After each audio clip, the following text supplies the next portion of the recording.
Jane Fonda is 87, but something unexpected happened to her. Vietnam woman who sat on enemy weaponry. An actress who made America sweat in leg warmers. Star disappeared for 15 years. She's back. She looks nothing like you remember. Oscars attendees were startled by her hair. Her face reveals a Hollywood secret. She supposedly discovered the secret. Others say she paid. Her truth is stranger than her Hollywood roles. Jane Fonda was born famous, wealthy, and pressured. Her father, Henry Fonda, was a budding Hollywood star. Mary's mother, Frances, was from high society and royal blood. She was born in a wealthy Manhattan neighborhood on December 21, 1937. Everything appeared wonderful from the outside. In the Fonda household, things was different. Her father's acting career kept him away for years. At home, he was chilly, aloof, and irritable. Her mother alternated between psychiatric facilities. Jane was 12 when her institutionalized mother committed suicide. She was lied to for months. She was diagnosed with a heart attack. She learned it was suicide from a magazine. There was no comfort, no explanation. The family moved on. Jane was barred from the funeral. Her mother's name was hardly mentioned afterwards. Wealth and fame made Jane's upbringing a golden prison. Feelings were less important than appearance. She knew how to grin in public, but not cry privately. Henry, her father, couldn't say I love you. Not to Jane or her brother Peter.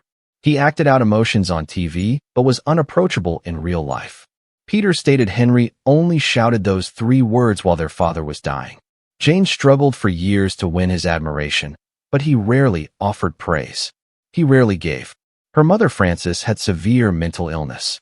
She regularly left. Jane didn't know why. None explained.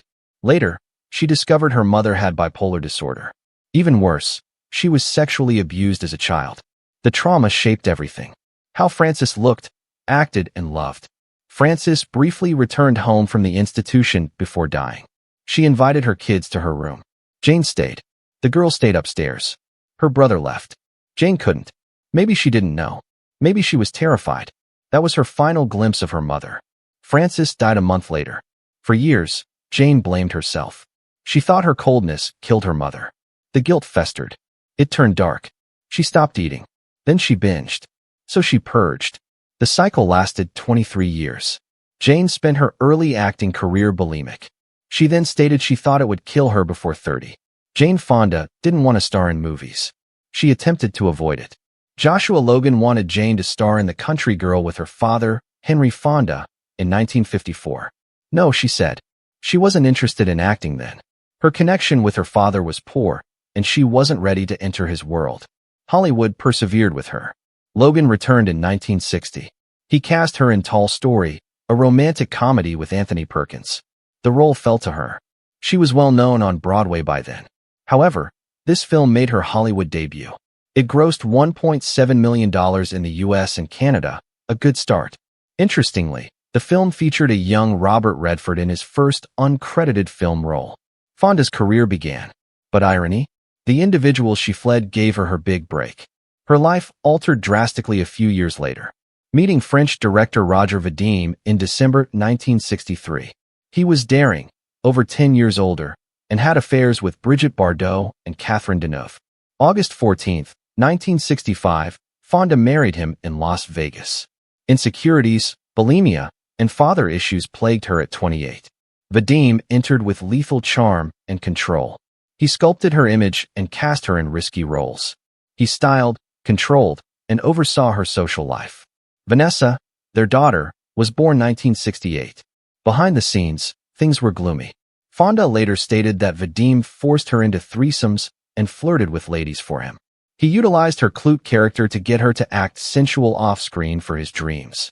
She did that while softly breaking down. Barbarella followed. The 1968 sci-fi film was colorful, sexy, and scandalous. Fonda played a cleavaged space heroine in a dangerous universe. Vadim directed, naturally. The US was stunned. Nudity, sensuality. Too much for the time. It was also memorable. The audience didn't witness Fonda trembling behind the scenes. She drank vodka before nude filming. Her confidence was lacking. She was scared. Vadim promised her writing would cover key scenes in the final cut. They weren't. She learned in the theater with everyone. That treachery hurt. Barbarella's cult status and sex symbolism locked her in an image she didn't select. As Vadim wanted, her daily life began to reflect the strain to be seductive on TV. Her money kept disappearing. Not only did Vadim control her emotionally, he monetarily exhausted her. He spent her wages on crazy parties and personal projects. Fonda didn't just pay for marriage. She paid for his entourage. She worked more as her fame grew. She had to work to support his lifestyle. Europe paid less than Hollywood, and she was unprotected from this steady financial drain. Her self-esteem plummeted. She had fame, prosperity, and adulation, but no control. This happened repeatedly. Besides Vadim, other men sought to shape her. Fonda's relationships were repetitive. Strong, handsome men wanted her attention or money. Unresolved pain held her in their orbit. Low self-esteem and a strong drive to be seen. Child wounds made her easy prey. Fonda was more than a character. She became them.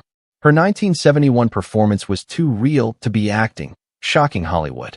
She played New York call Lady Bree Daniels in Clute, a scary mystery.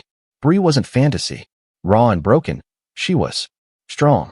Interviewed real-life sex workers for weeks, exploring their concerns, survival, and humanity. The film grossed $12 million despite costing $2.5 million. Critics lauded it. People couldn't stop talking about it. Fonda carried more than a statue as she accepted her Best Actress Oscar at the 1972 Oscars. Her proof showed she had entered a new kind of stardom. Fonda took time to arrive. 2 years prior, they shoot horses, right? She played Gloria Beatty, a world-weary woman who begs for death. In the Great Depression, desperate people participate a rigorous dancing marathon for prize money. It's sad, very sweaty, soul-crushing. Fonda trained like a boxer for the role, dancing till her legs gave out, and filmed emotional moments. 9 Oscar nominations followed, including Best Actress. She lost that night despite breaking records. The winner was Maggie Smith. Still, Fonda was suddenly seen as a woman who could tear you apart with a look, not a beauty queen or superstar. She had a stormy existence off-screen.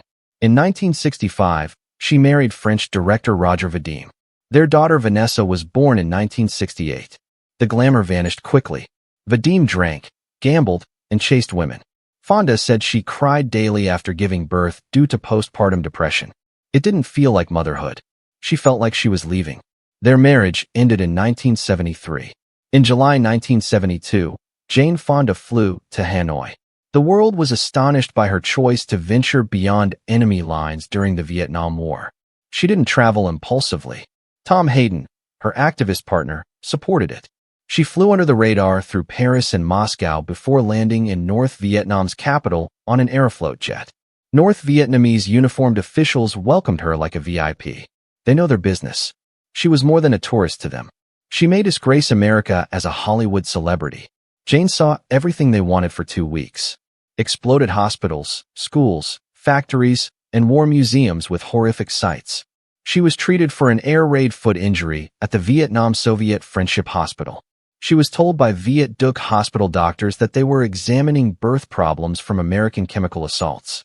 She visited bombed-out dikes in the Red River Delta, where villagers alleged U.S. forces were flooding fields and destroying food supplies. It was denied by Washington. Jane trusted them. She returned sure that America was attacking civilians and crops, not simply military outposts. She didn't hide it. Her journey made headlines worldwide and sparked outrage at home. Others visited North Vietnam before her. Veterans, journalists, and activists. None were global superstar Oscar-winning actresses. Her voice rang further. It burst when she used it. She also broadcast in Hanoi. Jane spoke on Radio Hanoi, North Vietnam's official broadcaster, from late July to early August. Not simply peace discussions. She ordered American pilots to return home from bombing missions. She termed their commanders war criminals and the air raids genocide. She described Vietnamese courage and hardship, shared her experiences in kindergartens, textile plants, and spiritual sites like the Temple of Literature.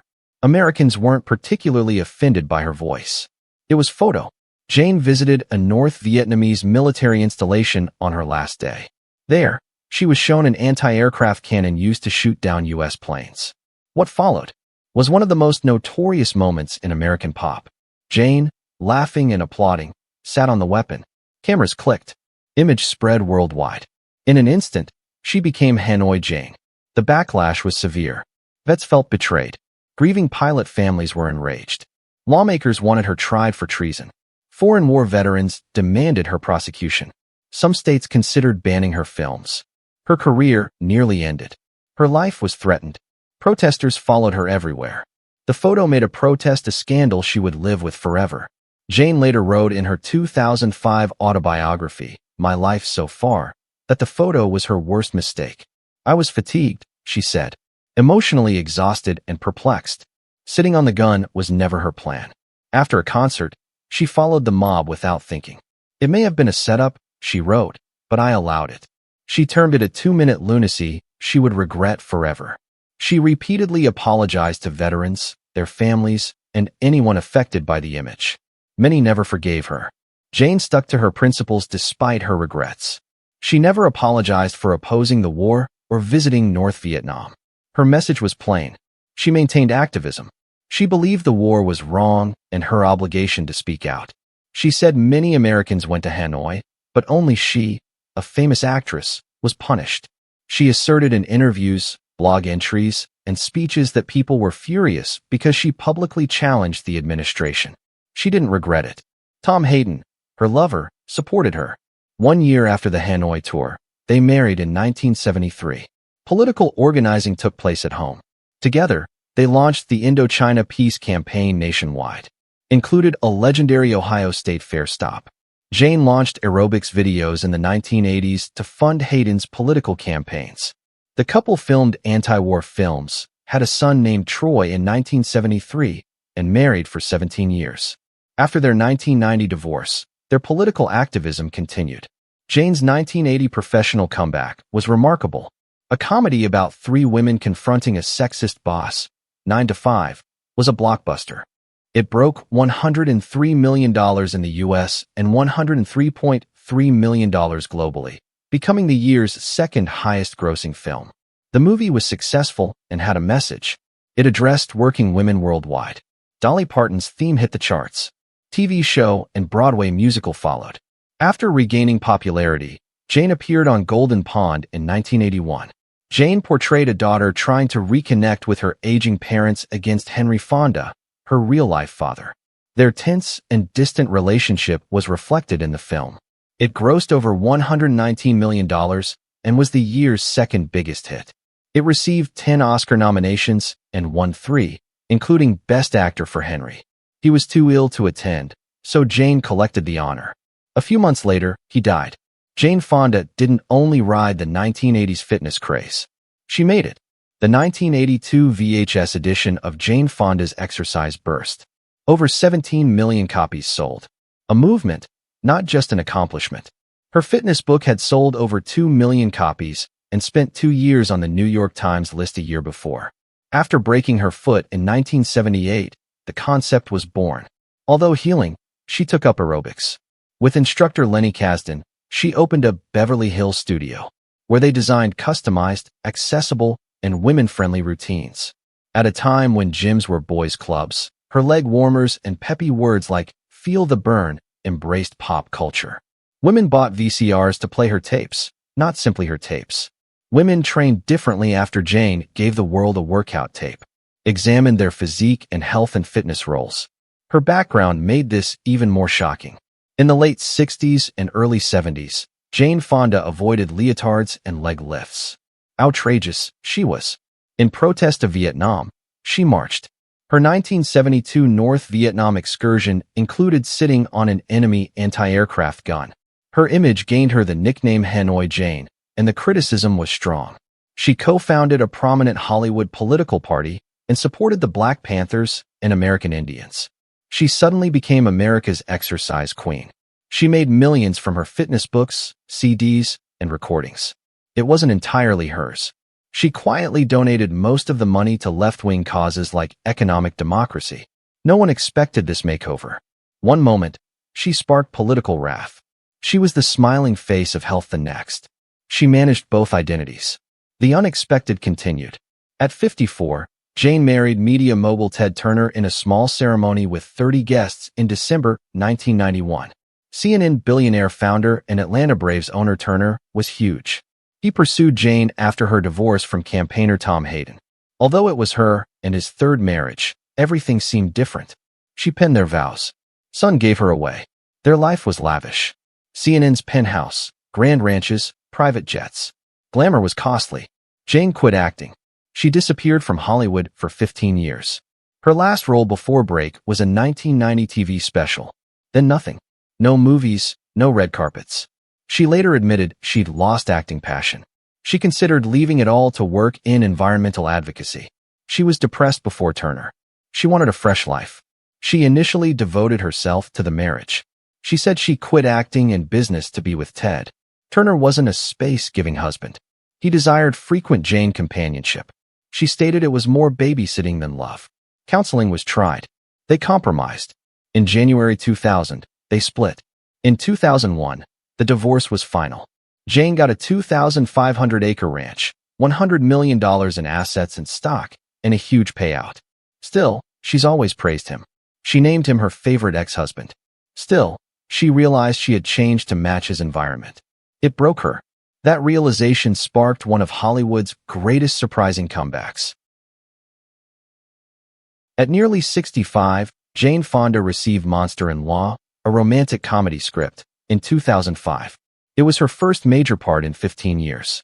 Jane knew the movie's star, Jennifer Lopez, would draw crowds, but she had a plan. Once somebody came, they'd find her again. Indeed, that happened. With pinpoint comedy, Jane played a dominating mother-in-law. Audiences adored it. Over $154 million was made on a $43 million budget. While uneven, critics agreed on the film. Jane Fonda stole every scene. My only wise career move was making that picture, she said. Her return was sudden. People under 30 who had never heard of her Oscars knew her from Monster-in-Law.